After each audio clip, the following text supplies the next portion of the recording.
checklist, because I can't remember what I signed up for and what I didn't.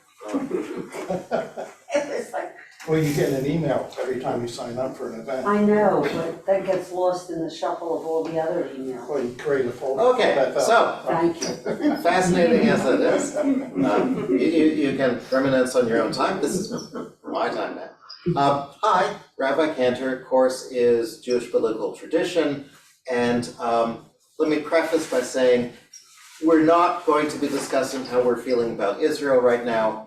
We've had lots of opportunities to talk about that. There's an opportunity tonight. If you want to come back at 7, we can talk about stuff, and before services on Friday and online on Sunday night. But I do want to note that it's all of our minds probably, and let's just take a moment of quiet to frame that.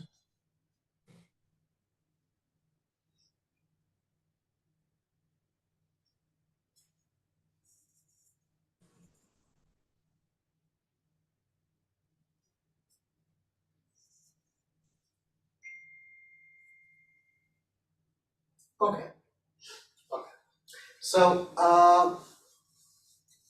let's start off by, and I know you all know each other, but it's always a good habit to do introductions. Your name and what you're hoping to learn from the course or get out of this experience. And we'll start with the handsome gentleman on my left. It's Friday, Rick. Learn something new. Okay. Arlene Barisa, and I guess Jewish thought on political ideas and how they're expressed, and not sure what else yet. Carol Benderson Leiter. Yeah. Sorry, Friday, I think a different perspective on Jewish political traditions. Sandy Hirsch, I've been here for 2 other courses you've given, and I found it fascinating with information I never heard before. Okay. Yeah, Mill Berger. I would like to find out why I'm here today. There we I go. have no idea what we're going to discuss. Okay, there we go. Okay, because maybe you were asking the wrong Abba class. Rasa. That's okay. This is good. Okay. Helene Geiger. I guess I want to find out who's in charge and why. Okay, good. Alex Geiger. I like anything about Jewish history. Okay, there we go. Okay, so our set of discussions is based upon a book. This is the book. It's out of print. But if you're desperate to read it, it's available on Kindle. It's book 1 out of a proposed 4-book series. 3 of the books exist so far. This one came out in, I think, 2000, and out in 2000, and the most recent one came out in 2018, or perhaps more recently. So it's taking a long time to get through it. It consists of, but it's on Kindle if you want it. We're going to cover 9 of the 10 concepts in the book because I really don't want to talk about Israel. In the last chapter is about Israel, and I disagree with the way it's approaching it. So, okay. So what we're going to cover over the next 9 sessions is looking at authority. What are the systems of authority within the Jewish political experience, right? Who's in charge, why, how, and why, okay? So this week is about the concept of covenant, right? Covenant is central to the Jewish notion. You know, even when covenant is brit, when the Christian sect broke away and they wanted to describe themselves, they said that it is a brit hadashah, it's a new brit, it's a new covenant. And they described their word for the entire Bible is the Old Testament, the Old Covenant. Okay, so covenant is a central concept to the Jewish enterprise. Okay. The next week we're going to talk about Revelation and Torah and reason and where that comes in. And then the third week we'll talk about monarchy the Jewish notion of leadership by the monarchy. The next week, leadership by the priests, because after we returned from the exile, it's the priests who are in charge. Also look at the prophets. Are the prophets the source of authority, right? After that, who takes over from the prophets? The rabbis and the sages. So we'll have to take a look there. And then looking at the concept of disagreement, right? Majorities and minorities and how we manage getting together, and the values of uniformity and the values of authority and autonomy. We'll look a little bit about how the Kihila, the medieval Jewish community, used to self-regulate. We'll look at what it was like to be as Jewish people in a Gentile state. So that's the broad overview of topics. And it's a well-written book, it's a source book. Okay. So I've taken the liberty of making things easy for me and not putting everything on the screen to print to show. But this is a printout of the text that we might be looking at today. And did I need one more? One. Yes. Okay, there we go. Okay. And I put holes in it, because you'll probably want to take it home. Right, do not leave these here, I don't want to see them. Just, if you don't want them, take them home and then throw them out. So, let's talk a little bit about covenant. When we think about covenant and its importance, we think a little bit about consent and modern consent theory, right? We have this notion that here in the United States of America, the reason why the government has authority is that there is a social contract, right? We've made a social contract in some mythical state of nature. We all got together and said, yes, we all agree to be bound by this, and that's why the government has authority, right? The government has authority over us. The system flows because we have agreed to be bound by it. And if you're an immigrant like me, I actually agreed to be bound by it, right? I had a choice coming in. If you are born here, it's assumed that had you given the opportunity, you would have agreed. But when you're, and if you want to reject it, you can leave, okay? But that's how authority flows, right? Covenant is similar, but different, okay?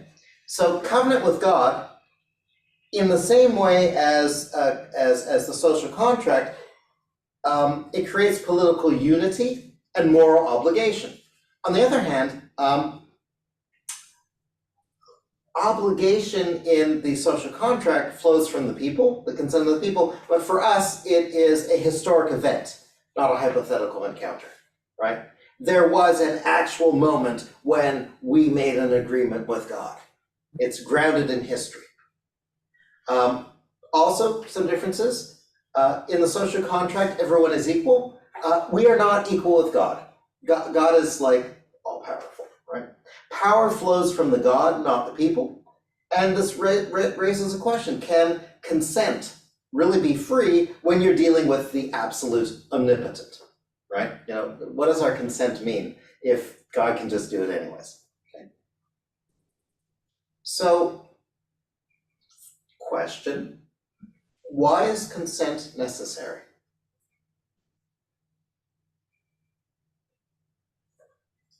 Why not just, hand down the law, say, okay, you're obligated. If you consent, you've accepted it. If you consent, you've accepted it. Okay, and what does that mean? That means that you agreed to obey it or follow its rules, or however you want to put it. Okay.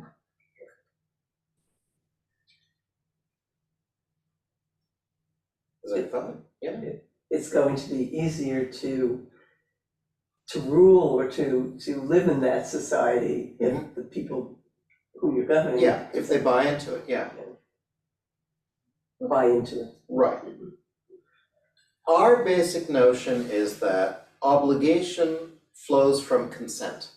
You can't be obliged to do something unless you bought into or consented to it.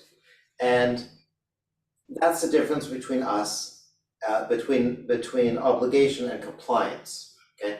Compliance happens out of fear, okay? Animals obey you out of fear.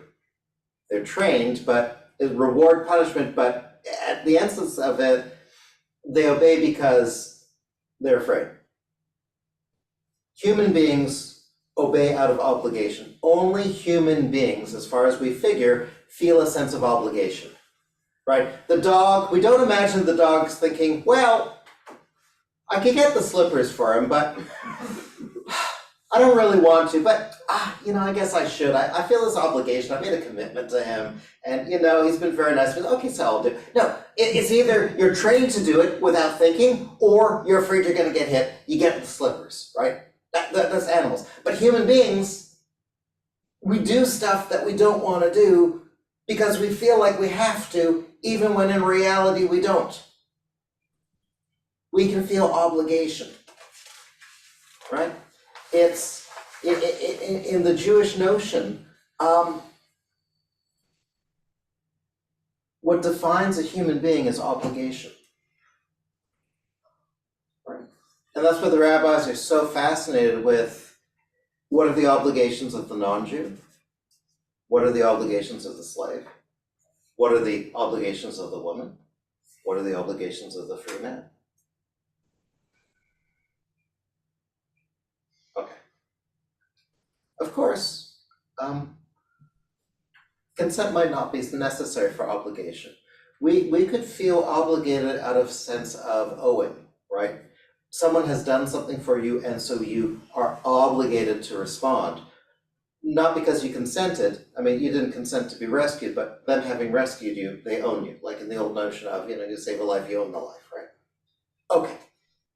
So let's take a look at some biblical covenants. Can I ask? Yep, absolutely, yeah. If you feel obligated, and that's the reason that you consent, you can also disagree with that obligation and really not want to do it, but you still feel obligated, correct? Right, in which case you're not disagreeing with the obligation, you just don't like it. Or you could be also disagreeing with the No, obligation. if you disagree but- with the obligation, to me, disagreeing with the obligation means I'm not obligated. If I'm not obligated, I'm not gonna do it, right? Right?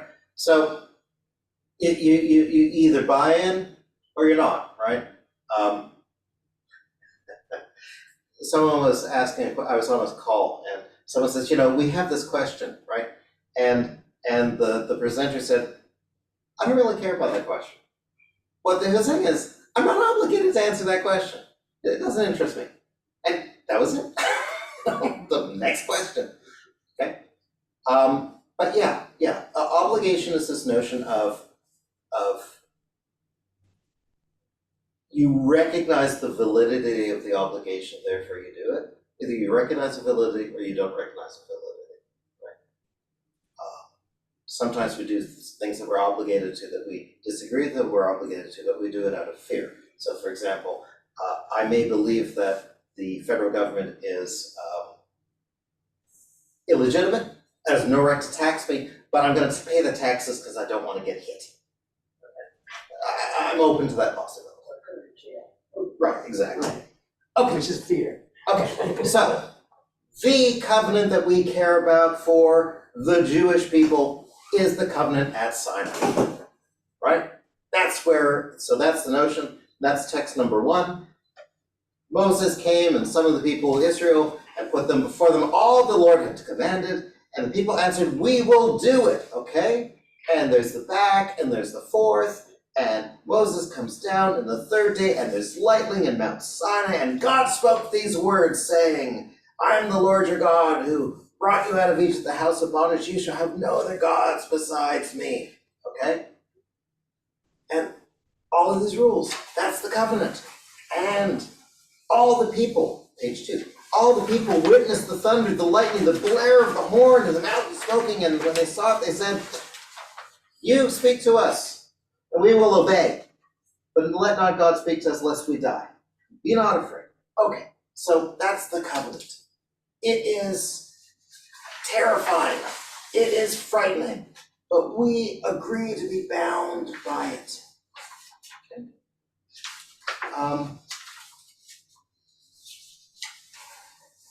Something I wanted to add in right there.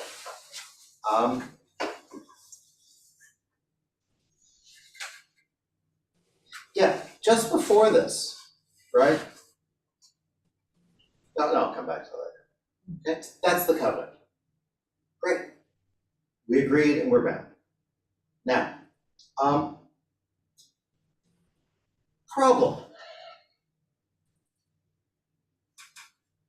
There's two versions of the covenant of Sinai, by the way.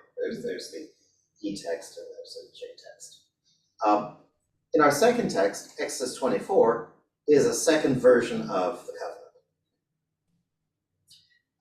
He said to Moses, come down with Aaron, Nadab, Abihu, 70 leaders of Israel, and bow. And Moses went, repeated all the commands of the Lord and all the rules, and all the people answered one voice, saying, all the things the Lord has commanded we will do. And Moses wrote down the commands of the Lord. So that's the other version of the covenant of Sinai. And God says to Moses, come up to me on the mountain, wait there, I'll give you the stone tablets, the teachings I've prescribed. And they go up, and Moses is there 40 days and 40 nights. So that's it, we're done, right? We made a covenant, it happened, we're good, great. But is it obligating on future generations? Right? If I enter into an agreement, it's obligating on me. How do we obligate future generations, right? This is great for the generation that came out of Sinai, right? But what about the rest of us? Okay. So, in the Bible, there are opportunities to renew the covenant, right? So, where is it renewed? Book of Deuteronomy. And now we're at Moab, 40 years later. The generation who accepted the covenant at Sinai, if you were over 20 years at the time, your carcass is lying on the ground. That's the language of the text, right? So this is a totally new generation. These people did not agree, right? They weren't there. So Moses gives a speech, right? Page 3.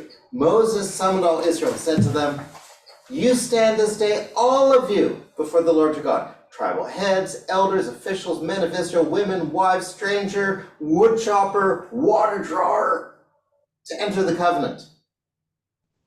To the extent that you may establish this day, right? And I make this covenant with its sanctions, not with you alone, but with both with those who are standing with us this today and those who are not yet with us today. Intergenerational covenant, right? Well, you know our history. The Lord will single us out if you don't follow. Concealed acts belong to God. So, going on the next page, Moses makes a sale pitch for it. You know, this thing is not hard. You know, it's not far away that you're going to say, hey, who has to go up to heaven to get it? It's not beyond the sea. No, it's very close here. It's in your mouth. You can do this. Look, I put before you life and prosperity, death and adversity. To love your God with all his ways. Okay? That's the covenant there. Great. Nice, eh? So, next book of the Bible, Joshua. And this text you will recognize because you've heard it before. Okay? Joshua assembled all the tribes of Israel at Shechem. This is at the end of conquering the land. He summoned all of Israel's elders and commanders, magistrates, and officers, presented them before God. Then Joshua said to the people, thus said the Lord, the God of Israel, in olden times your father Terach, father of Abraham, father of Nahor, lived beyond the Euphrates and worshipped other gods. But I took your father Abraham from beyond the Euphrates and led him through the whole land of Canaan and multiplied his offspring. I gave him Isaac, and to Isaac I gave Esau, I gave Esau the hill county of Seir as his possession, that while Jacob and his children went down to Egypt. Where do we know this text from? I bet that. Yeah, it's Passover Seder. It's that text that makes no sense, that comes in there and doesn't seem to go anywhere, right? Why is that text, by the way, in the Passover Haggadah? Remember, if it has no function, it's not going to survive. It serves to reaffirm the covenant. Right. In the Passover Seder, there are two opinions, Rav and Shmuel. One opinion says the purpose of the Seder is to talk about, well, both opinions say, the purpose of the Seder is to go from the absolute nadir to the absolute zenith. What's the nadir according to one? What's the lowest point? Slavery. And what's the highest point? Freedom. That's according to one opinion. The other rabbi says, no. The lowest point is idolatry. And what's the highest point? God worship. Which argument gets short shrift in the Haggadah? Idolatry one, right? Because it starts off this paragraph and then it doesn't finish it. It's like, we got bored, let's go to the other one. So we're going to finish the Haggadah paragraph, right? This is the core of the Haggadah, and it's not in the Haggadah. Do you know why it's not in the Haggadah? Because they're just quoting the first few lines, they expect you to memorize the rest. If they just have to quote the beginning, you know what's going to follow, so they don't need to write it down. Because it's long enough after this. Right, it's just, right. I mean, they don't have to take it apart. It speaks for itself. It doesn't need to be embellished. So, they quote it and you fill in the rest, right? So, here's the rest. I sent Moses and Aaron, I plagued Egypt with wonders, and I freed you from Egypt, the sea. The Egyptians pursued you. They cried to the Lord. You brought the sea on them and covered them. You saw that. After you lived a long time in the wilderness, I brought you to the land of the Amorites. And they gave battle to you. I delivered them. I annihilated them. Balaam tried to curse you. I refused to listen. You crossed the Jordan, came to Jericho, and you ran into the Amorites, the Perizzites, the Canaanites, the Hittites, the Girgashites, the Hivites, and the Jebusites. They fought you. I delivered you. Drove them out. Okay? And you were given you a land of vineyards you didn't plant and houses you didn't build. Now, therefore, revere the Lord your God and serve him with undivided loyalty. Put away the gods your forefathers served. Or, if you are loath, choose this day which ones you're going to serve. The gods that your forefathers served beyond the Euphrates? Fine. You can have that Norish guy. But me and my household, I will worship the Lord. And the reply, the people declared, far be it from us to forsake the Lord and serve other gods. God brought us out from Egypt, house of bondage, wondrous signs, wonders, guarded us. We too will serve the Lord our God. Joshua says, okay. You will not be able to serve him. He's jealous. He's not going to forgive you. You got to first, if you forsake the Lord, it'll turn out bad. And they said, no. We're in it. We agree to this. He says, yes, you're witnesses against yourselves that you have chosen to serve the Lord. Yes, we are. They responded, okay. And that day at Shechem, Joshua made a covenant for the people and made a fixed rule for them. Okay? This is a different covenant. It's not talking about the covenant at Mount Sinai. This is a covenant they're making at Shechem. But for the same reasons as Sinai, right? It's not, all that you say will do. It's God did all this stuff for us. You owe God. And we say, yes, we accept that obligation. That's why we're obligated. Very nice.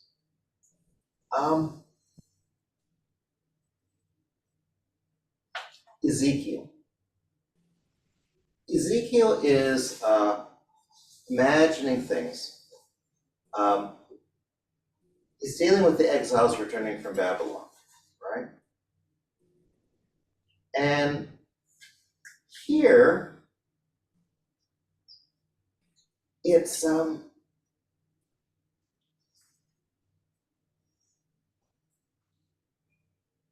little bit forced.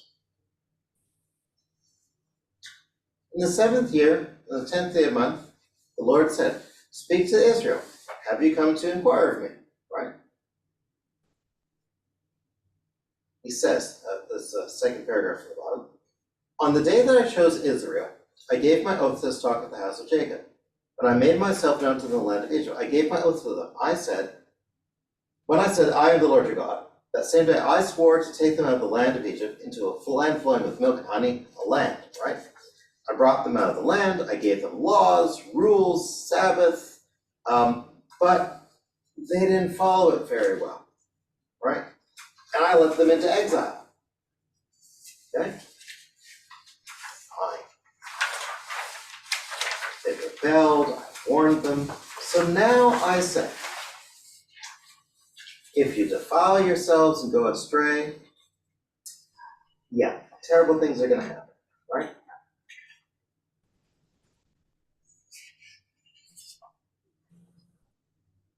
This is like, you guys have broken the covenant. And if you break the covenant, I'm not gonna help you out, right? Do we know what rules were broken? Yeah, they didn't follow the Sabbath, they didn't follow this, they didn't follow that, right? And they Well, brought some of their, us don't either.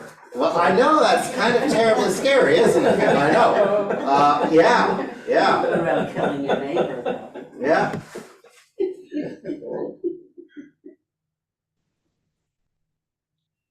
So, how do they respond to that? So, Nehemiah, okay? Nehemiah is the last covenant of the Bible. Okay? And here, it's more of a meeting, right? They all stood there, and they're in sackcloth and ashes and fasting. And they're aware of the sins that they and their ancestors have done. And they read from the scroll of the teaching of the Lord, they read the Torah, and then they confessed and prostrated themselves. And then they praised God. You alone are God, you made the heavens, right? We brought, and they recite the history of how they got there, okay? It's on page 7. And the history of how we brought there and we rebelled. And now, the God, great, mighty, awesome God, stays faithful to his covenant. God is right. You didn't listen. So here, in view of all this, we make this pledge and put it into writing, right? On the sealed copy are officials and street, okay? Here's who signed it for the priests and the Levites and the people. And here are the rules that we're gonna follow. Page 8. We will not give our daughters in marriage to the people of the land, or take their daughters for our sons. The people of the land bring their wares, won't go to buy them on the Sabbath day. We will observe the Shemitah. We've laid upon ourselves obligations. We've cast lots. We've underdone to do what we're supposed to do. Okay. This is another covenantal agreement. But this covenantal agreement is about the reestablishment of the state of Israel. What's it like?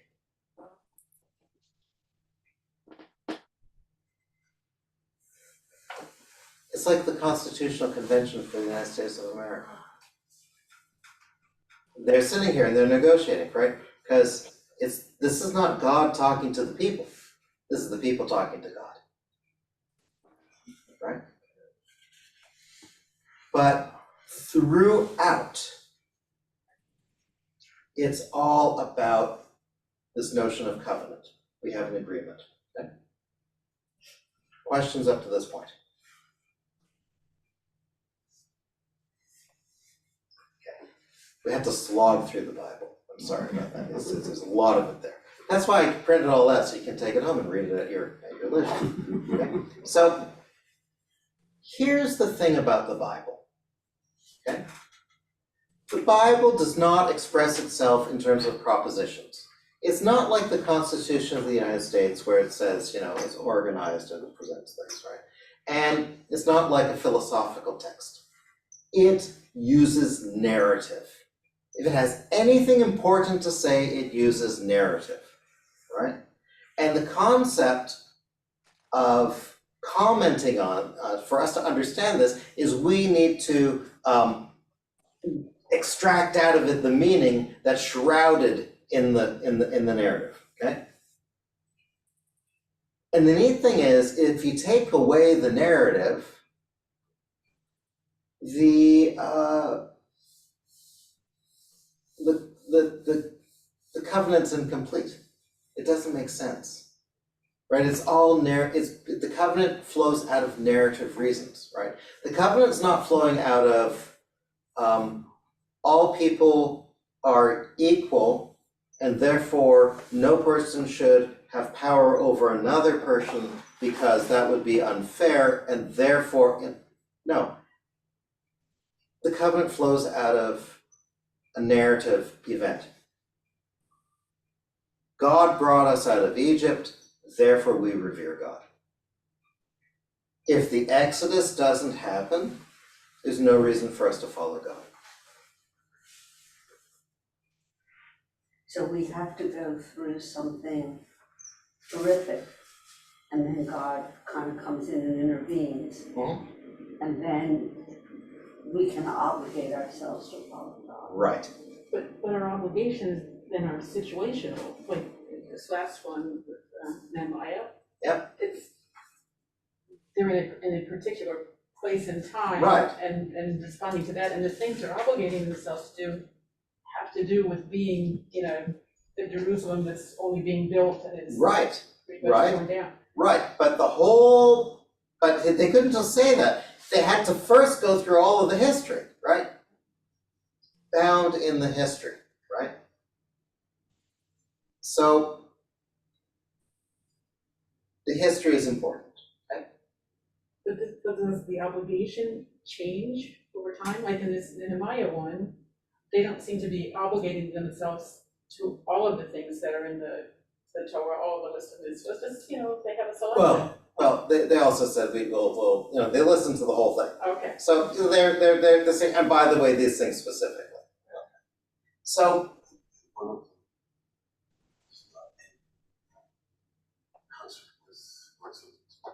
yeah, which one?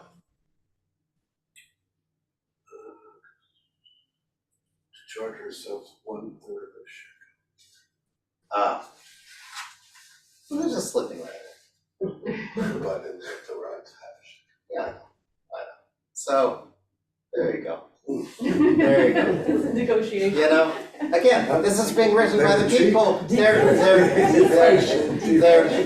They're dunning God. What can I say? Okay? Maybe they So- change the value of shekel. Right. But the overall concept that I'm trying to get is that just as the world was spoken into being by God, the Jewish people is spoken into being at Sinai, right? The Jewish people is born at Sinai with this covenant, and consent is required. And I didn't give you this text, but in front of the text at Mount Sinai, when God is talking to Moses, he says, "Thus shall you say to the house of Jacob, tell the house of Israel." This is, what is this? This is Exodus 19, verses 3-6. "You have seen what I have done to Egypt, how I borne you upon wings of eagles and brought you to me. Now, if you truly obey me and observe my covenant, then you shall become to me more treasured than all other peoples, for the entire earth is mine. Indeed, you shall become to me a kingdom of priests and a holy nation." Those are the words you speak to the Israelites, and then they do the whole covenant. So the nation's existence is not an absolute end in itself. Is contingent upon obedience to moral law, right? The reason why we exist is because we've entered into a covenant, and the covenant has these obligations, right? Without the obligations, we're not really a people.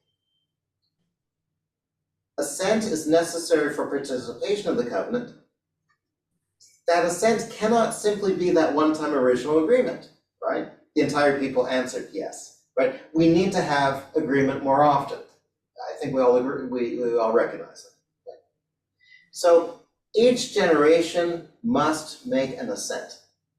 And it also has to include the assent of the reader, you and me.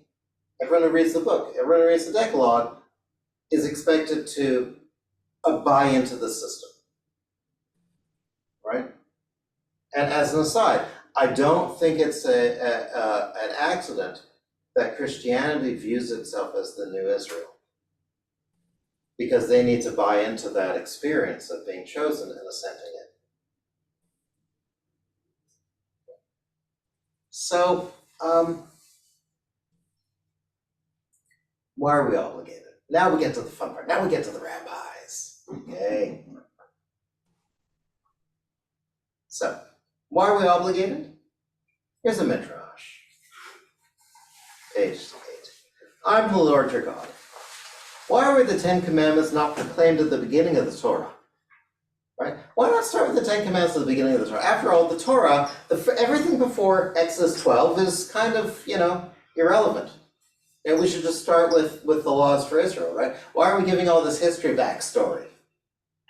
That's the very first Rashi on Bereshit. It says, by the way, why don't we start just, this is the month for you, right? Why do you have all this?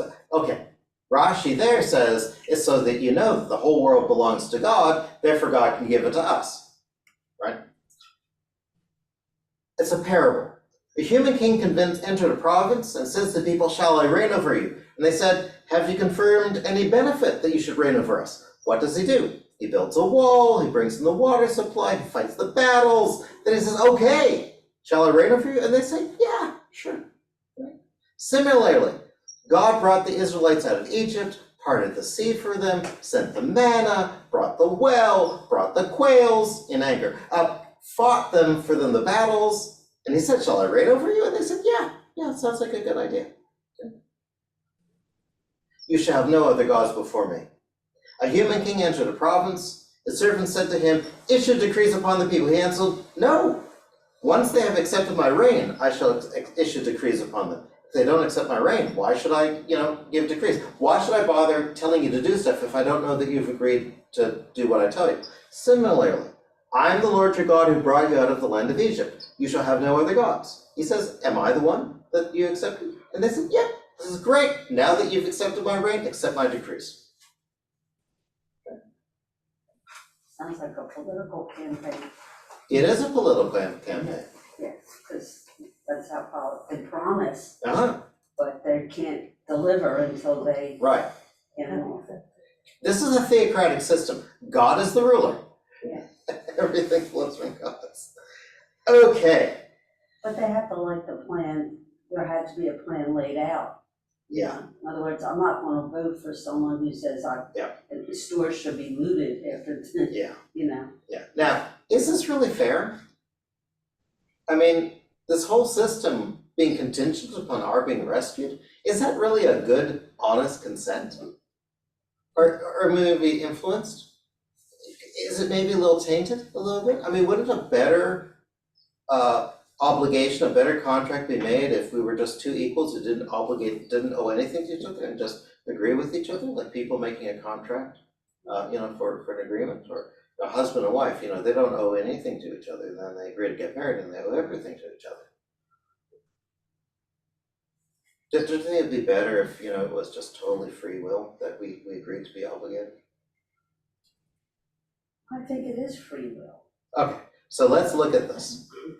I mean, they could have not assented and they could have said, run away and. Yeah, they could have not, Something else. it's like, okay, so here we go.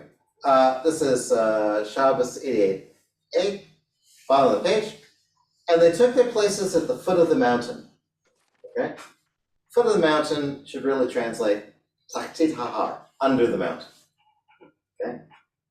Rav Dimi Bar Hama ben Chassa said, this teaches that the Holy One held the mountain over them like an overturned tub and told them, If you accept the Torah, well and fine, otherwise you'll be buried right here.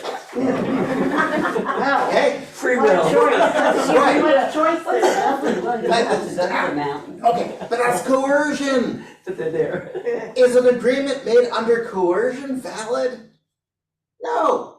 So Rav Acha Bar Yaakov says, this furnishes a powerful disclaimer, moda'ah, regarding the acceptance of Torah.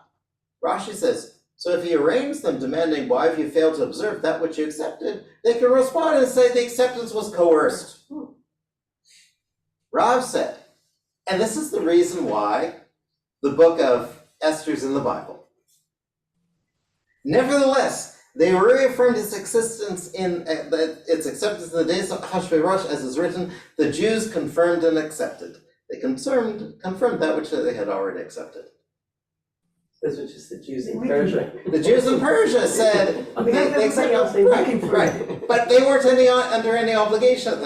Okay, so the rabbis are troubled. Because what kind, look,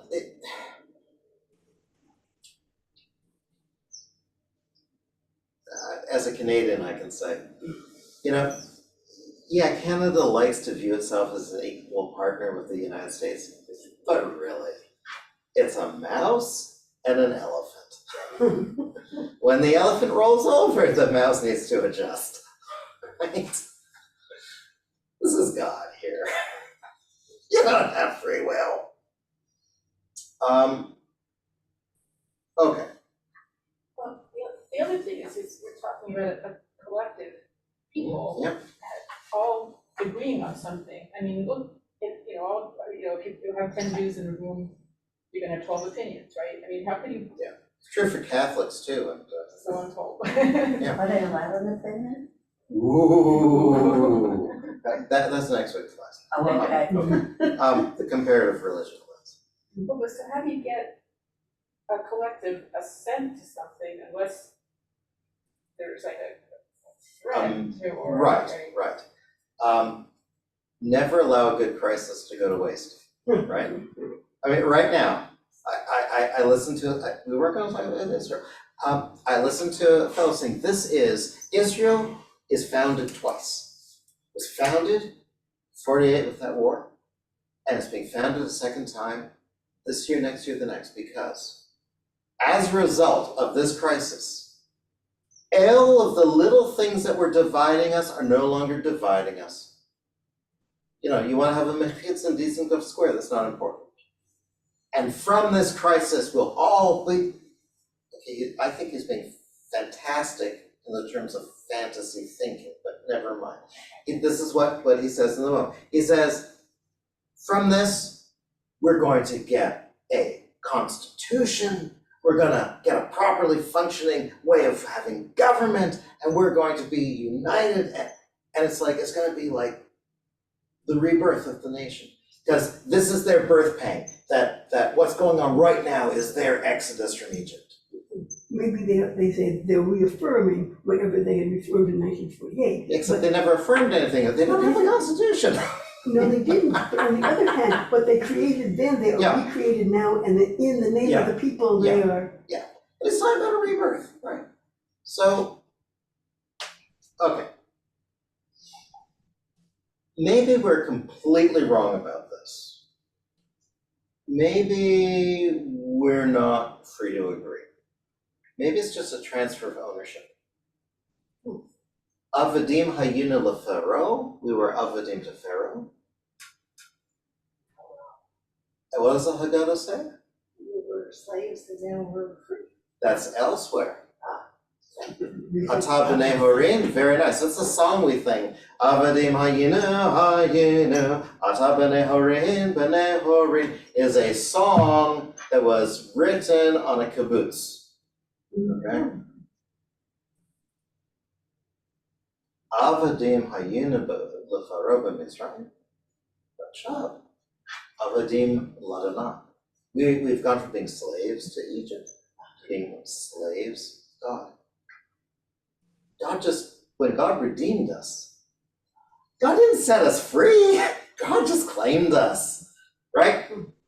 This article of clothing was at the store, and I went, and I redeemed her from the store, but now I own it. Okay? So, text 9. Thus you should be reminded to observe all my commandments, be holy to your God. Why is the Exodus mentioned in connection with each and every mitzvah?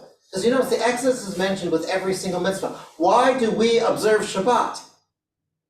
Zecher L'tziat Mitzrayim. Why do we do any? Zech is always because of Mitzrayim. Everything is Zecher L'tziat Mitzrayim. Okay? All free, all of the holidays, not just Pesach, but, why do we live in a sukkah? Because of Exodus. Okay, what's it like? King, friend's son taken captive. He redeems him. He does not redeem him as a freeman, but as a slave. So that if the king issues decrees and the son resists, he says, "You're my slave." When he came into the city, the king instructed him, "Put my sandals on my feet, carry my garments before me to the bathhouse." The friend's son started pulling away. He produced the deed, said to him, "Look, you are my slave." Similarly, when the Holy One redeemed the seed of Abraham, his friend, he did not redeem them as freemen, but as slaves, so that he issues decrees, and if they resist, he can say to them, "Look, you are my slaves." When you emerged into the desert, he issued to them some minor mitzvot, major mitzvot such as Shabbos, incest, tzitzis, tefillin. Israel started pulling away. He said, "You're my slaves. It's on this condition that I redeemed you, that I shall issue decrees and you will obey. I, the Lord your God." Why is this repeated? Is it not already stated, "I'm the Lord your God who brought you out of Egypt"? Why say again, "I am the Lord your God"? Right? Because it says it all over the place. So that Israel should not say, what was the point of God commanding us? Wasn't it so that we observe his commandments and receive a reward? Let's have neither the observation nor the reward. No. Israel asked Ezekiel, right? If a slave is sold by his master, is he not then outside his power? Yeah. Since God has sold us over to the nations of the world, we're outside his power. He answered them, if the slave is sold by his master on condition that he be returned at a certain time, is he outside his power? No, it's just being lent. Right?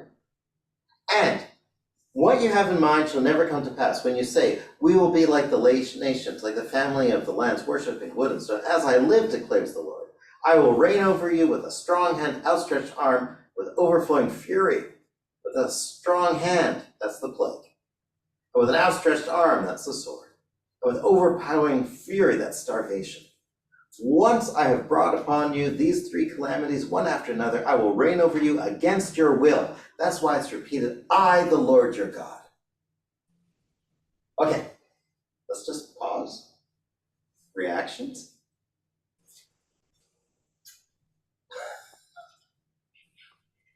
Can you hear me? That comes coming out the window, doesn't it? Yeah, that's pretty strong. Sounds like a parent. You want to live in my house, this is what you have to do. It's a covenant of ownership. Mhm. Yeah? Can you hear me? But it's from all over the place. Yeah. In other words, the people who have presumably accepted this at some point weren't there for any of this, at any time when it was affirmed or reaffirmed.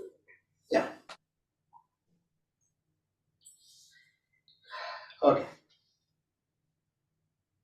That's sort of like being born an American.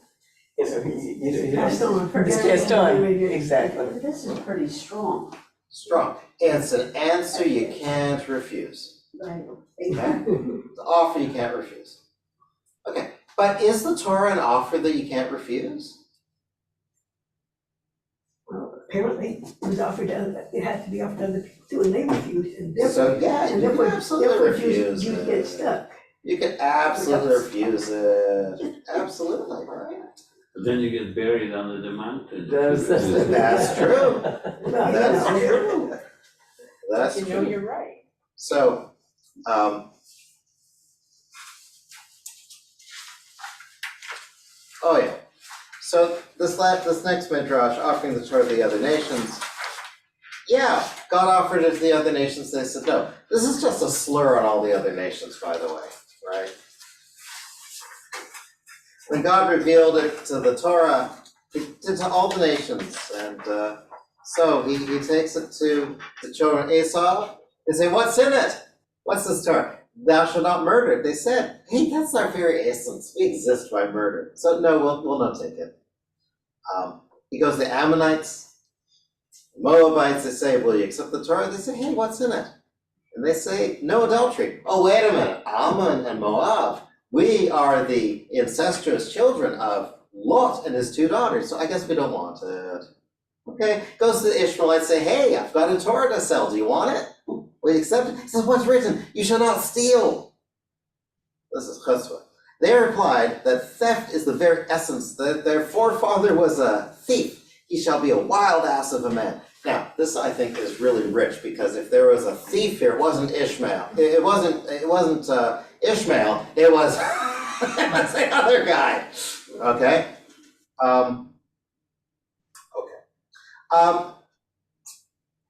Yeah, wild ass of a man. Okay. One might think that so this was with every other nation. Okay? All the kings of Israel shall give you thanks, O Lord, for they have accepted the words of your mouth. Okay, you might think that everyone accepted it. And I will execute vengeance and fury upon the nations if they hearken. Okay? It's not enough that they did not hearken. They were not even able to observe the 7 commandments of Noah accepted upon themselves. When the Holy One, blessed be he, saw that, he surrendered to Israel. A parable. A man took his ass and his dog to the threshing floor and loaded his ass with a letic of grain and the dog with 3 seahs. That's a measure. The ass went easily along, but the dog began to pant.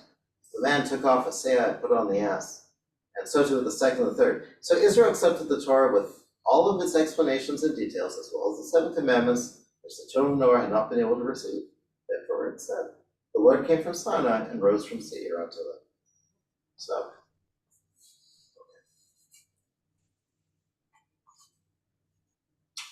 part 3. So we've talked about the notion of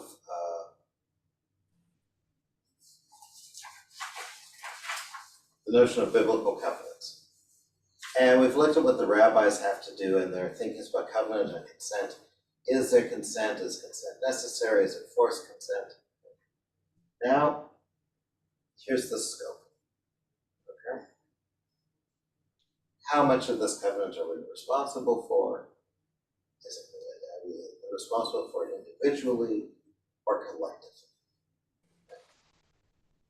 So,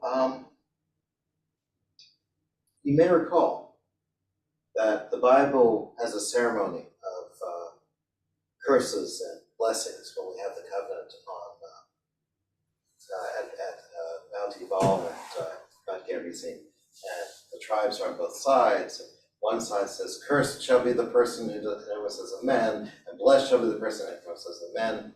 It's a big thing. It's the blessings and the curses at the end of Deuteronomy. The Talmud assumes that this took place repeatedly. It adds together the various covenants and the different commitments entailed, starting with the original enactment of Sinai, ending with the ceremony on the entry of the land of Israel. And then the rabbis just kind of pile on to it. There are an astonishing number of covenants. The rabbis taught blessed in general and blessed in particular, cursed in general and cursed in particular, to study, to teach, to keep, and to do, to study and teach, to keep, to do.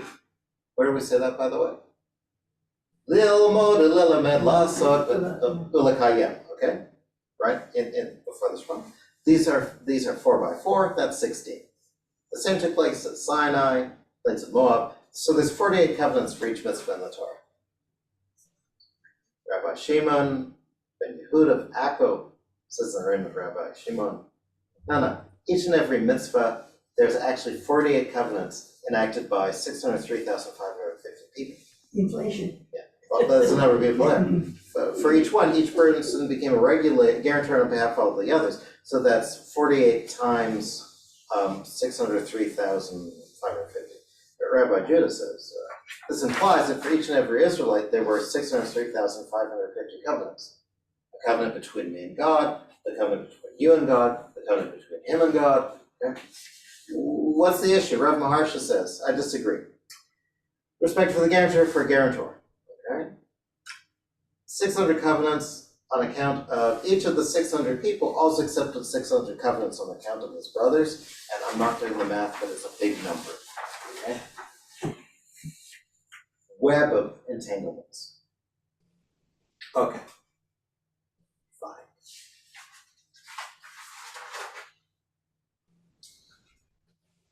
Shavuot is the tractate that deals with oaths. We take oaths very seriously. We just read like 600,000 oaths, right? 600,000 people. So let's see. Come in here. When Moses administered the oath to Israel, he said to them, "Note that I'm administering this oath to you, and not in accordance with your own determination, but in accordance with God's determination and mine." He didn't really say that, but what he's saying is, I'm giving you this oath.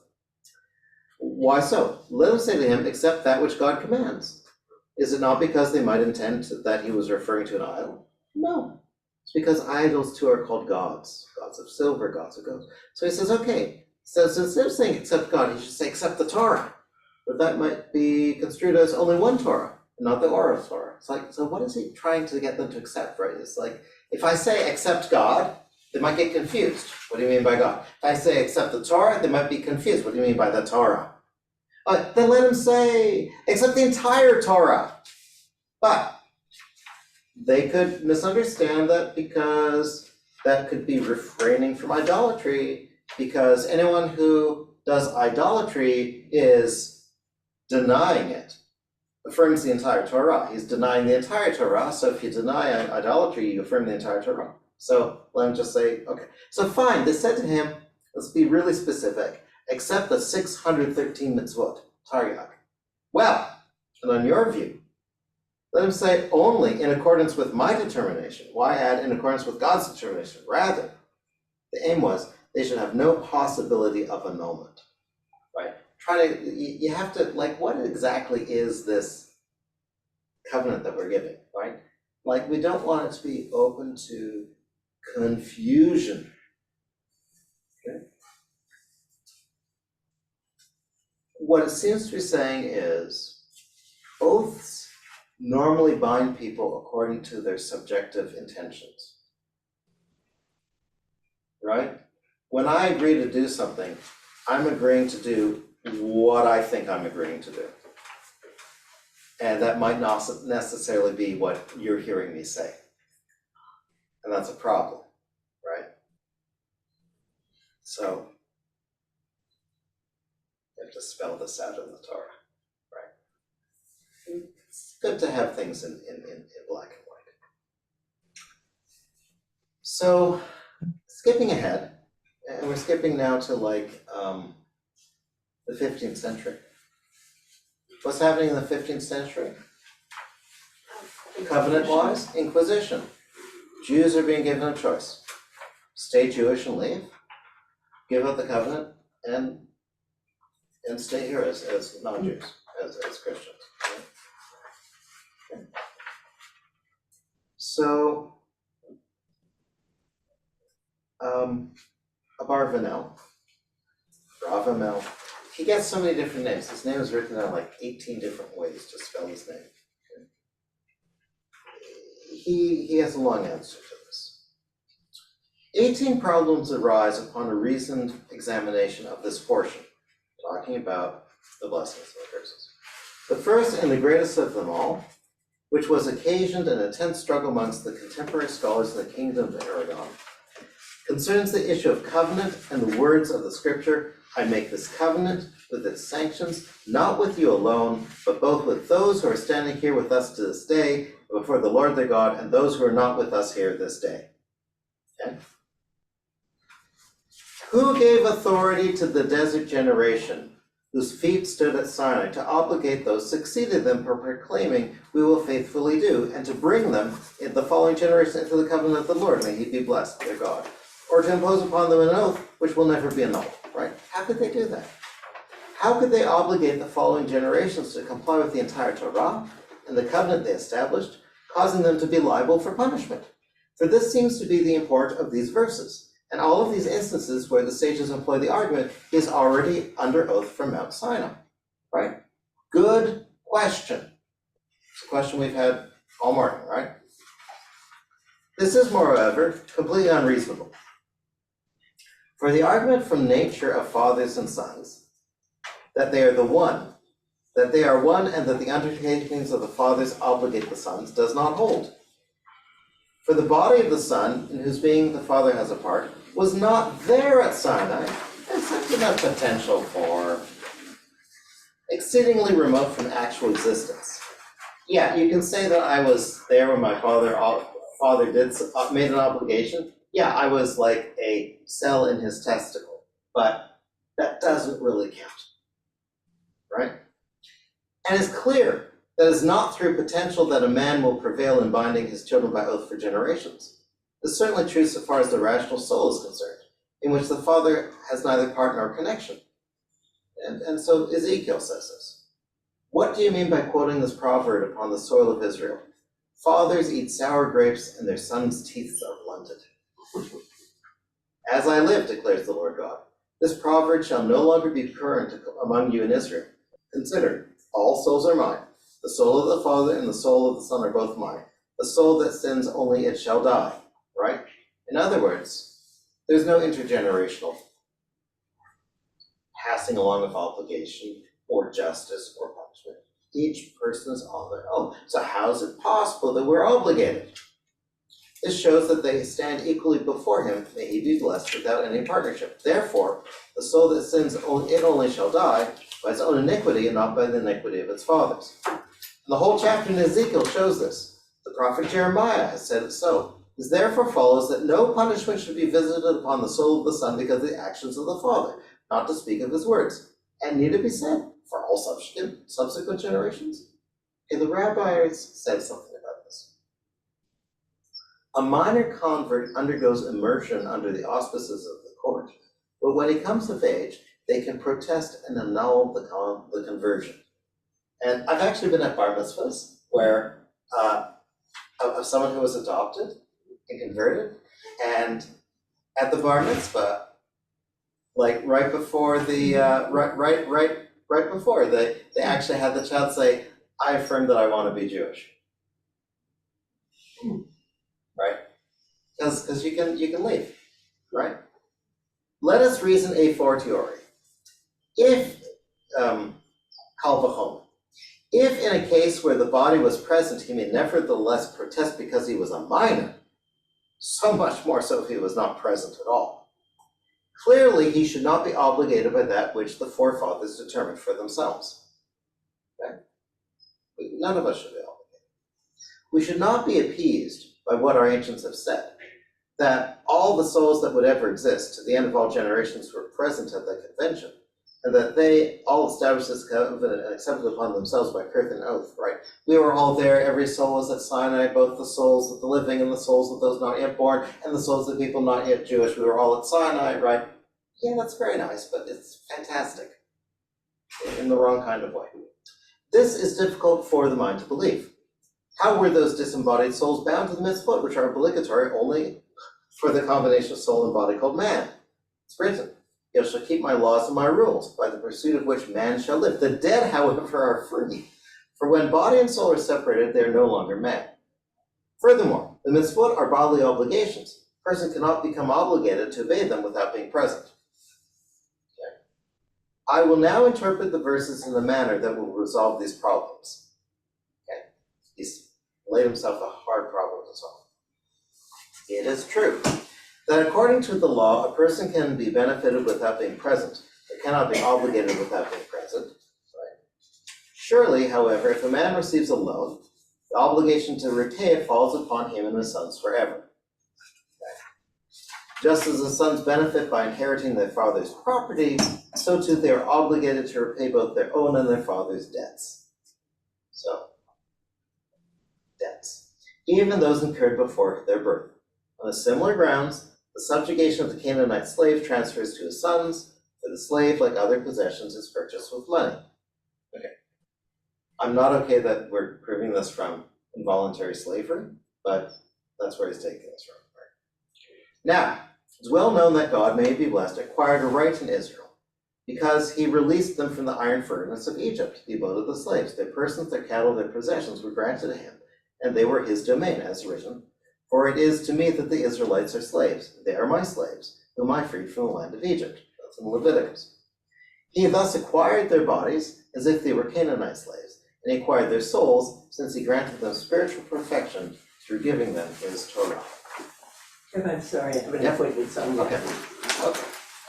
That's okay.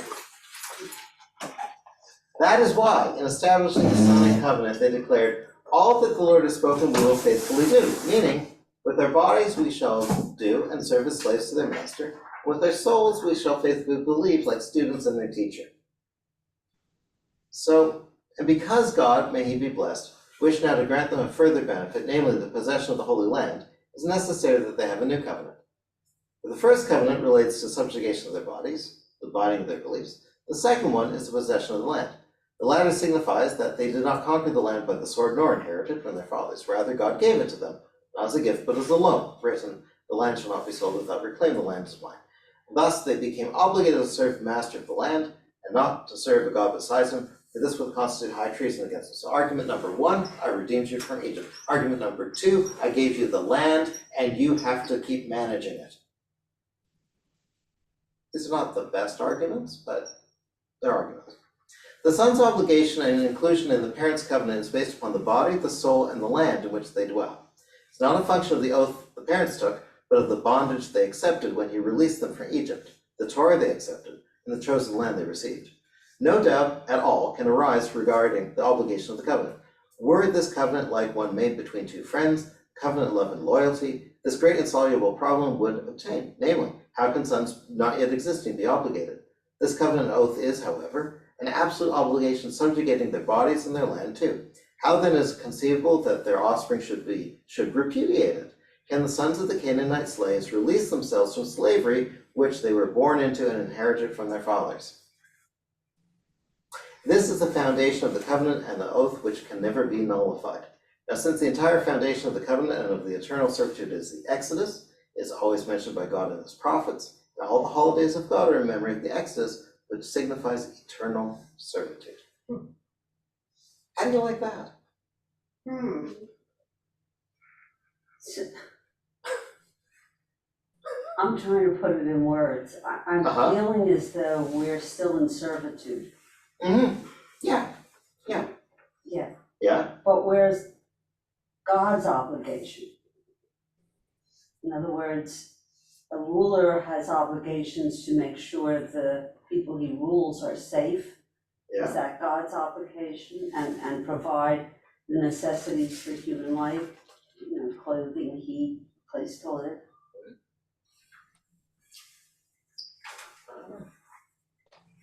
God's under no obligations. Okay, who wrote that law? Well, God.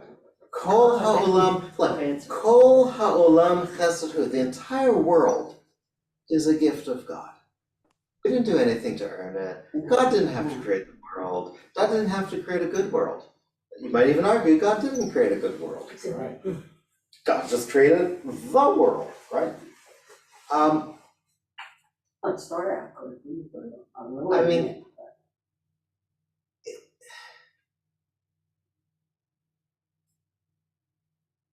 that's why I couldn't figure out. I'm like, how do you put this, that we are still servitude to God, and God made the rules, so he doesn't have to make his own rules for himself, or. Yeah, I don't it's- refer to. it's troubling. Yeah. It's troubling, right?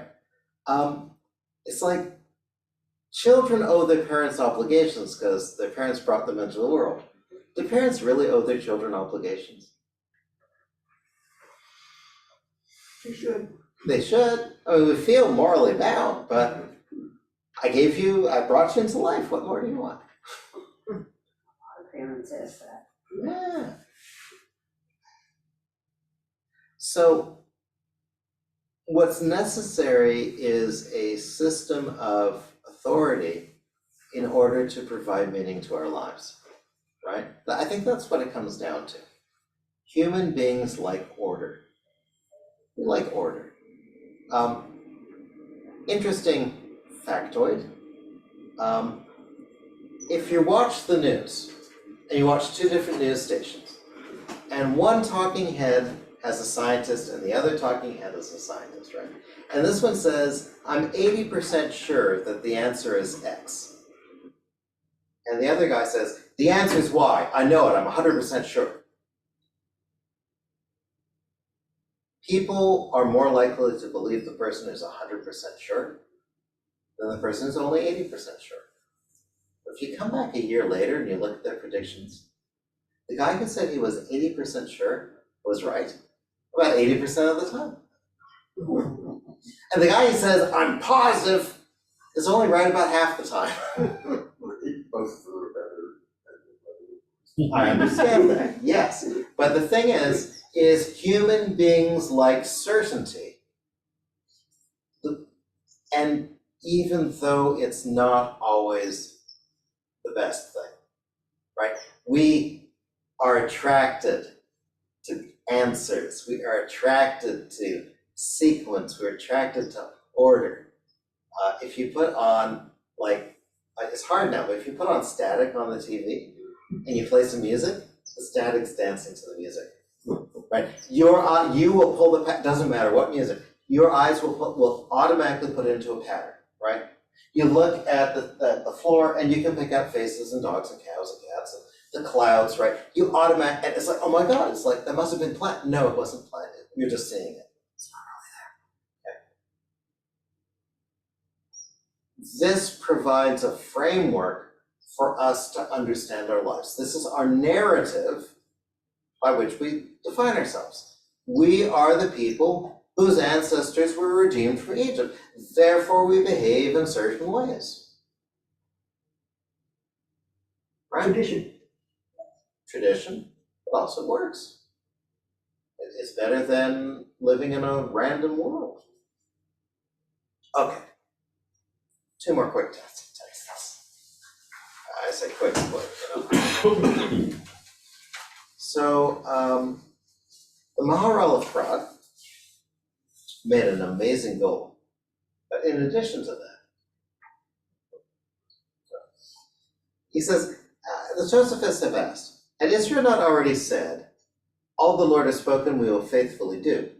And they answered, God was concerned that when they beheld the great fire of the theophany, they might recant. Right? God's appearance, Mount Sinai, they might be frightened of. These statements seem baffling. Why would Israel recant their acceptance of the Torah, which is an everlasting distinction and credit? Torah is a good thing. Why would they ever give it up? What distinction do they merit if you say that perhaps they would recant? Furthermore, should not God have placed the mountain over them, if and when they recanted, rather than when they had already accepted? Right? Why put the mountain over them? However, God held the mountain over them so that Israel would not say, we accepted the Torah on our own, and had we not willed it, we would not have received it. This would not have suited the elevated status of the Torah. The entire universe is dependent upon Torah. And if the Torah did not exist, the universe would revert to chaos. It's therefore unfitting that the acceptance of the Torah should be Israel's choice. Rather, the Holy One, blessed be He, obligated and coerced them to accept the Torah. It could not be otherwise unless the universe revert to chaos. So he's disagreeing with the I shopped the Torah around to all the nations theory. He's saying, no, Torah is necessary. And how dare you suggest that it's something that's available for choice? It's an absolute, right?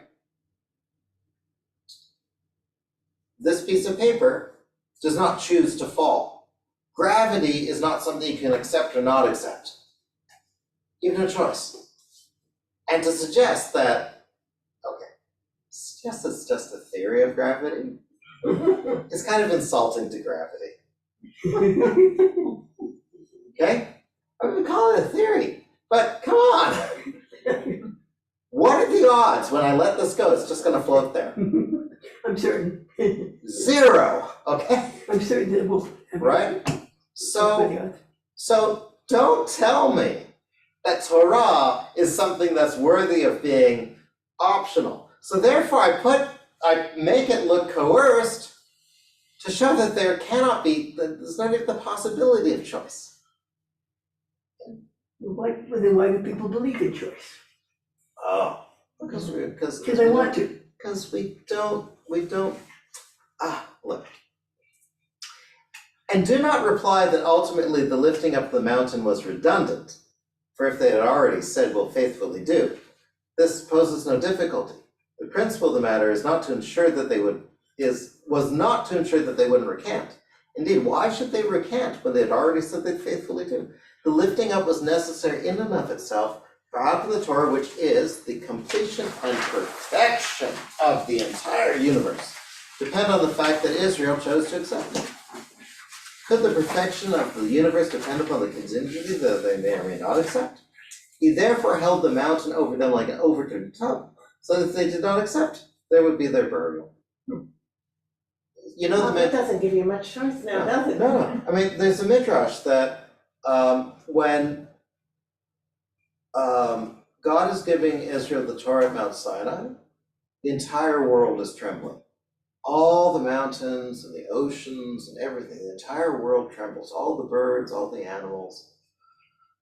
Because if Israel doesn't accept the Torah, there's no point for the universe and it'll cease to exist. It's hard, yep. Is the Torah only for Jews, or is it for all of humanity?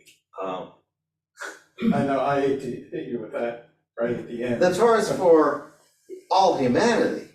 It's just the Jews are the only people to really appreciate it. So why don't Jews proselytize? Why don't we get other people to accept the Torah? Or other religions proselytize their belief, but we don't do that as Jews. Yes, because when Constantine accepted Christianity on his deathbed and it became the religion of the empire, the Pope, who went from being persecuted to being in charge, asked us very politely and nicely to stop proselytizing. I mean, at some point we did proselytize. Oh, yeah. Up until the adoption of Christianity as the religion of the empire, the Jews were very good at proselytizing. I didn't know that. Maybe a quarter of the empire was Jewish. I mean, we were so good at it that if you look at the church fathers and their writings, what's their number one concern? They're afraid that the Christians are going to become Judaized. They're going to revert to Judaism.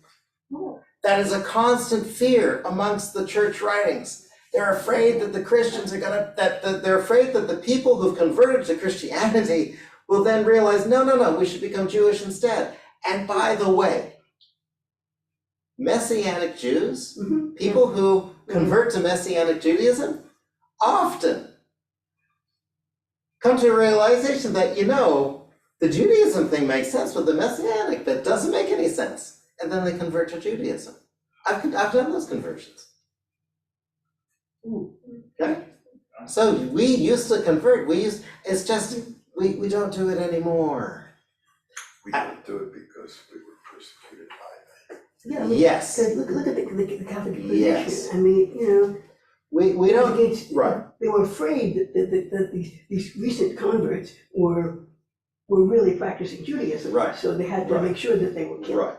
Right. In the same way that I don't like people knocking on my door to ask me if I'd like to become Christian, which in Tennessee was a near daily occurrence.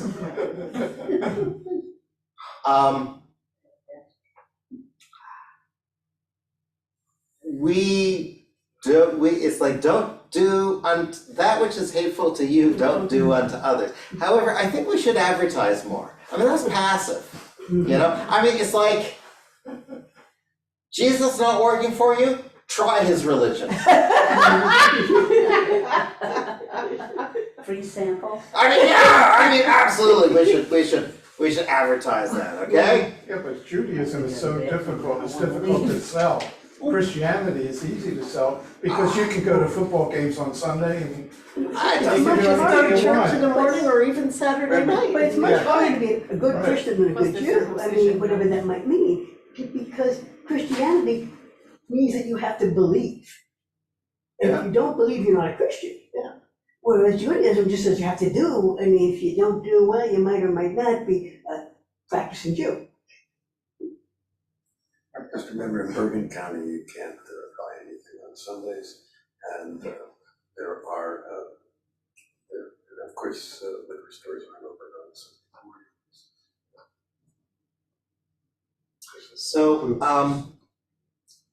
to kind of bring this to closure, the Maharal's point is that the Torah is voluntary on our part, but necessary on God's part. From God's point of view, it has to be necessary, and from our point of view, it has to be voluntary. And that makes a certain kind of sense, right? You know, when you have children, it is necessary for you that your children obey and respect you. But you really want to convince them that it was their choice. It goes so much better when they think it's their choice, right? Everything, right? Their chores, everything. It's like, this is the thing they wanted it, that's great. Otherwise, they don't get the allowance. Well, yeah, but still, you know, motivation is good. So the last thing here is from Spinoza. Spinoza, it's interesting. Spinoza is to philosophy what Maimonides was to theology for the Jews, right? It's like there's before Maimonides and after Maimonides, right? There's before Spinoza and after Spinoza. And I'm just going to give you a little summary of what he has here, and you can read it at your own leisure. But here's the summary. Spinoza offers here an analysis of the covenant as a political act. The founding moment of the Israelite state. It follows then that in the apolitical conditions of exile and statelessness, this political covenant is no longer binding. And remember, as they said, you know, the reasons are because of the land, we're no longer stewards of the land. Like Abarbanel and Maharal, Spinoza writes in the aftermath of the Spanish expulsion. Yet he not only dissents from their views, but presents his own new critical and philosophical style. Spinoza begins his reconstruction of the ancient Israelite theocracy by referring to the argument he makes earlier in the book, chapter 5, which we have, and the ritual laws were binding of practical value only while the state existed. So that's Spinoza's argument there. So,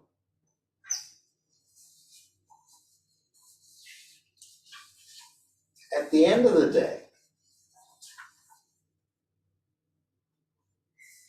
we can say that the basic form of authority in the Jewish practice is one of covenant, of agreement, of obligation.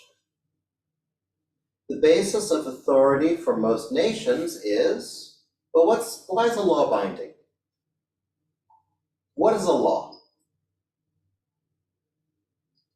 It's a means of keeping control. Right. A law is a command backed by sanction. Right? That's the traditional political science way.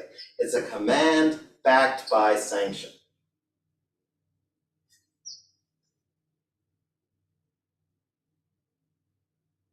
We want to operate on a system of consent, of an obligation flowing from history.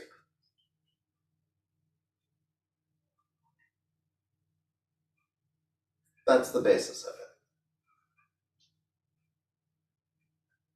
That's why it's always, you know, Eloheinu v'Elokei Avotenu, God and God of our ancestors, right?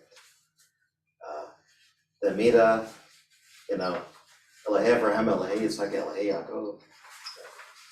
Zecher Yetziat Mitzrayim. That's why someone who becomes Jewish is a child of Abraham and Sarah. You gotta buy into this lineage thing, right? That's model A of authority. By the way, how do you get to be a king in this world? The real world. Ancestors. No, real world here. Oh. Who gets to be king? It's hereditary. I mean, now, yeah. Unless it's a new king. How does someone be, how does a new king come in? That's never been a king Oh, Yeah. before. conquering. Right, the king is the guy with the army and the sword, right? William the Conqueror, right? The Wars of the Roses, right? It's like the king, might makes right. King Arthur says, no, it shouldn't be might in the play. It shouldn't be might makes right, it should be, some other system. In the Jewish model, the king isn't the king because the king is the most powerful. The king is the king because the king is anointed by God, representing God. The prophet is the source of information because they're the prophet of God. The priest is the priest because they're the priest of God. Everything flows from God. And, wow, this could be like a sermon.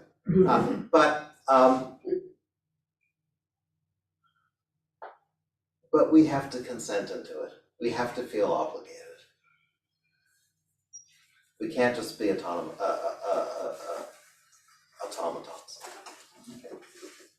So, first source of authority is going to be covenant. Next week, we'll talk about Revelation.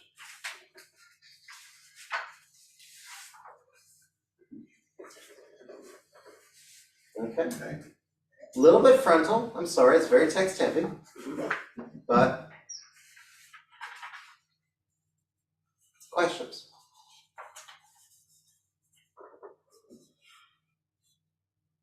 It was actually a covenant in the Bible that didn't have that there was no consent to, which is gonna be this week's Parsha, I think, the Noah. Right, so those are, right, but that is a unconditional covenant. So in law, you can have conditional obligations, unconditional obligations. So for example, if I put on a piece of paper saying, I will give $1,000 to whoever is the first person to complete this puzzle. Someone completes the puzzle, I have to give them the money because I've made an unconditional offer and they've accepted it. Okay? So God is making an unconditional offer to humankind. I make a covenant with the earth and everything. I will not drown you out. I will not make war on the world. Is that the covenant you're thinking of? Right, because that's God voluntarily binding God's self, and it's open to everyone. It's like, hey guys, So it's not consented to, but consent is not required. Right? It's different in kind. But the Noahide laws, which I think is where you started to come from, are sort of, it's assumed that the people who follow them are people who are willing to be bound by a covenant. Yeah. I mean, it doesn't assume that everybody follows the Noahide laws, but people who do are people you can kind of trust, because they seem to have assumed decency to a certain degree. So when you are counting mitzvahs, commandments, there are exactly 2 mitzvot in the entire book of Genesis, New book. and none of them are the Noahide laws. The Noahide laws are implied by the rabbis, but they're not stated in the text, right?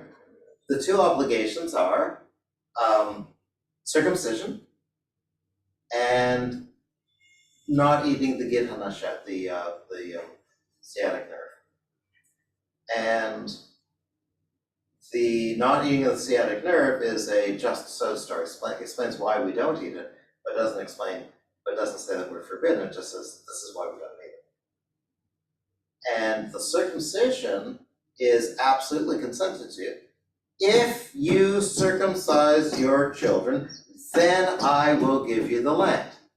That's a straight up covenant, right? That's a contract. I was surprised to see an article by Spinoza. Mhm. Do you agree with Spinoza, what he said? Um, He's saying that we don't have to obey any of the mitzvahs anymore since we went to Babylon.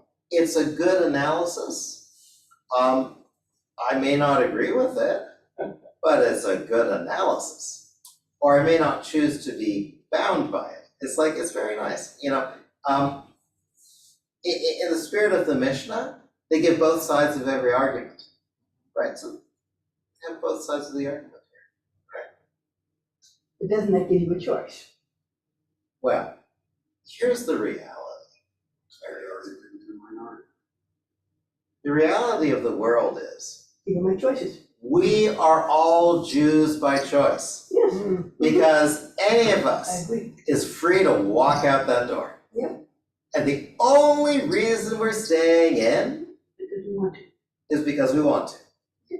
We might think we have to, but really thinking that we have to is a careful calculus of positive outcomes and negative outcomes that we're choosing the best set of outcomes, okay?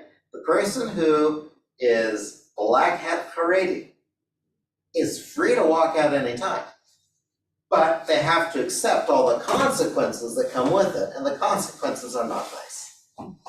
But it's still a choice. It's just a way to choice. But certainly, in this room here, we're all Jews by choice. And we're here by choice too. By choice. Absolutely. Otherwise, Which is we wouldn't why be here. I love Adam and Ed. Me too. Because when the kids come and they don't want to be there, I teach Hebrew school today, and I've got like students, and like I've got 3 students who are like engaged. One student is like, under the table, and it's like I can't do anything. It's like, but yeah.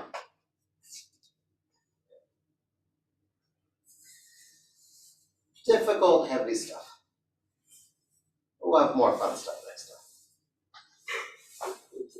Thank you. Thank you. Okay. So some of us are gonna go out to lunch. Just tried if anyone's interested. Hence where to go. No place special. No, any place you'd like to go? Maybe next week. I have to go to my sister's house. Okay. Okay. Well, where would you like to go, Phil?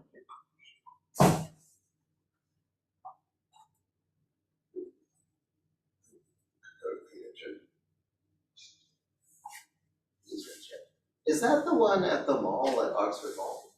No, No, thank you, okay. What's that one called? It's near Coles. Near Coles? Yeah, That's not That's Oh. cool. That's- Coles, oh, the one, ShopRite, okay, yeah. Yeah. Have you been there before? Sure. Is it good? I've never been there. My wife and daughter went there once and they came back traumatized. too many choices. No, it's like they wanted like a falafel and a pita, and they made it like a burrito and rolled it up and crushed it, and they were like traumatized. Maybe it was just someone didn't know what they were doing. Subway. I know. Well, I mean, No, go right ahead. well, we don't have to do that. If you want to. I've never been. If you want to be traumatized. I don't want to be traumatized. They rolled it up like a burrito. I have no idea. It's just they came back with this wild story that was very.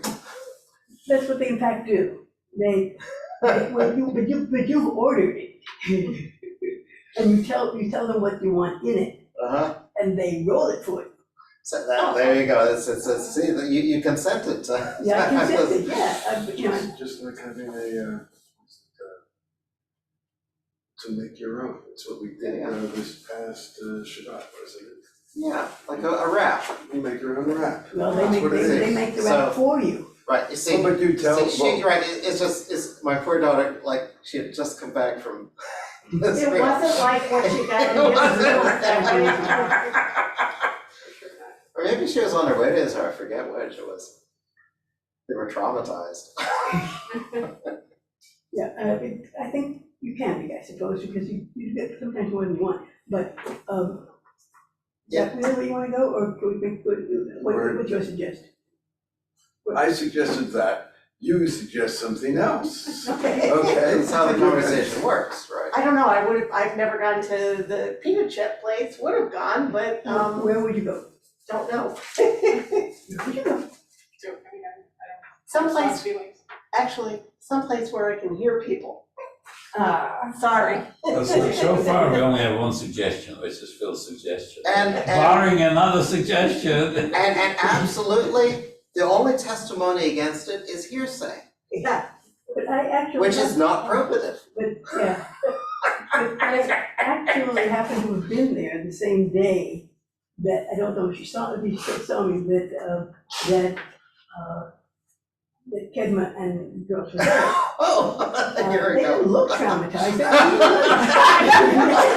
They were enjoying it But they may anyway. have embellished the story I afterward. can understand how they told you the story. There's no, I mean, you could have it as vegetarian as you want. Okay. So where exactly is it? Oh, it's in the Kohl's shopping center. Yeah, but You know where Carlucci's is? Yes. On that same side. Oh, you're talking about the Yeah, pita okay. something? Yeah. Yeah, the peanut chip, it's. I heard about a Yeah. kosher restaurant No, in Philly on Cantor Avenue called Espresso. well, that's nice, but I don't. We don't wanna go, we don't wanna go We're not going to there. You don't wanna go We're all to- going out for lunch Local, now. Now, Yeah. local. I have a short meeting, I can meet you wherever you're going. Have you ever been to Peter Chip? Yeah, I have, and I'm not too happy, but if that's what you guys, if that's what you guys are going, I'm You very can go fussy to- about You my, can go to my, Millie's, you can go to, falafel. where the place that you go to, on Edgewood Edgewood Avenue. Cafe, you could go What do you to. think? I don't want you to do something, I'll just have a soda or something, or a salad, they make good salads. I think there's a general consensus that the whole soaps, despite everything, the pita chip sounds like a fine choice. That's fine, I'll have a salad, I'm It is very salad. fussy They about You can my get a salad there. falafel. No, but they have And salad. I don't like square falafel. You don't have to order pizza, falafel. You can get other things It just besides turns me pizza. off. I think it was in conversation with you that the girls were describing the trauma of Of the pita square, chip. of, You don't have to order falafel, you can just have salad. you can, and I don't like. Maybe Oh, I have to we should visit try this again now. next This is- week This is and what I figure out heard. How's that? I'm not suggesting anything. Now, the falafel that I like, that's like reasonable area, is in Northeast Philly, it's Judith. Their falafel is very good. There was a wonderful falafel place in Long Beach, but that doesn't hold. It's a long way to go there. Do they deliver? Look, you can also go to the halal guys, because they serve falafel Well, too. wait a minute, this place is halal. This is halal more than, well, no, it isn't halal. It's owned by an Israeli and a Jew and an Arab. There you go. So they know what vegetarian is. And if you know, meat, but it's not kosher, I it's will not halal. gladly meet you. This is a Hanukkah meeting. Okay. Colleen, were we recording? So why don't we meet there at 12? Good point.